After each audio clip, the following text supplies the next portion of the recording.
ആചാ ആചാ ആചാ ഈ കാണുന്നത് പാകിസ്ഥാനാണ്. ഈ മലഞ്ചെരുവിലൂടെ ഒരു നേർത്ത വേലിക്കെട്ട് കാണുന്നില്ലേ?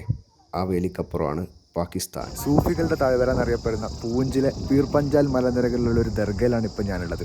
ഇതിന് തൊട്ടപ്പുറത്ത് പാകിസ്ഥാനാണ്. സെയിൻ ബാബ മീരാൻ ബക്ഷ്. പൂഞ്ചിലെ പിർപഞ്ചാൽ മലനിരകൾക്ക് മുകളിലുള്ള ഗുന്ദ്രിയ എന്ന് പറഞ്ഞ സ്ഥലത്താണ് ഈ ദർഗ സ്ഥിതി ചെയ്യുന്നത്. ഇന്ത്യയുടെ ഏറ്റവും അടിയിൽ നിന്ന്, അതായത് കേരളത്തിൽ നിന്ന് വന്നേ ഞാൻ ഈ പാകിസ്ഥാൻ്റെ ബോർഡർ വരെ എത്തുന്ന ആരോ വിചാരിച്ചോ? വല്ലാത്തൊരു വിധി തന്നെ കേട്ടോ. 20-ാം നൂറ്റാണ്ടിൻ്റെ അവസാന കാലത്ത് ജീവിച്ചിരുന്ന സെയിൻ ബാബ മീരാൻ ബക്ഷ് എന്നറിയപ്പെടുന്ന സൂഫി വര്യൻ്റെ മക്ബറയാണ് ഈ കാണുന്നത്. വിശ്വാസികളായിട്ടുള്ള ആളുകൾ ഇന്നും ഇവിടെ പോയി പ്രാർത്ഥിക്കലൊക്കെ പതിവാണ്. എല്ലാ വർഷവും ഇവിടെ 3 ദിവസം നീണ്ടു നിൽക്കുന്ന ഉറൂസുകളൊക്കെ നടക്കാറുണ്ട്. ഞാനിപ്പോൾ നിൽക്കുന്നത് ഇന്ത്യയിലാണ്. ആ വേലിക്കപ്പുറം പാകിസ്ഥാനാണ്. വിശ്വസിക്കുകയോ? എന്നാലാണ്. അതെ, ഇവിടുന്ന് നമുക്ക് പാകിസ്ഥാനിലുള്ള സ്ഥലങ്ങളൊക്കെ കാണാൻ പറ്റും.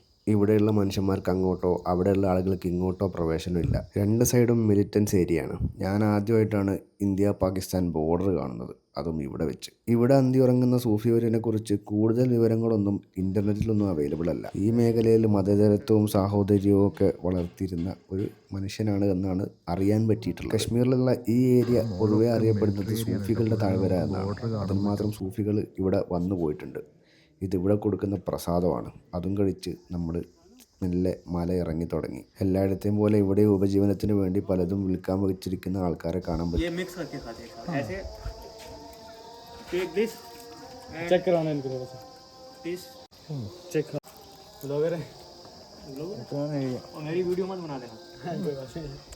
ഒട്ടും വിചാരിക്കാത്ത പല വഴികളിലൂടെയാണ് ഈ യാത്ര എന്നെ കൊണ്ടുപോകുന്നത്. അപ്പോൾ ഓക്കെ, ബൈ.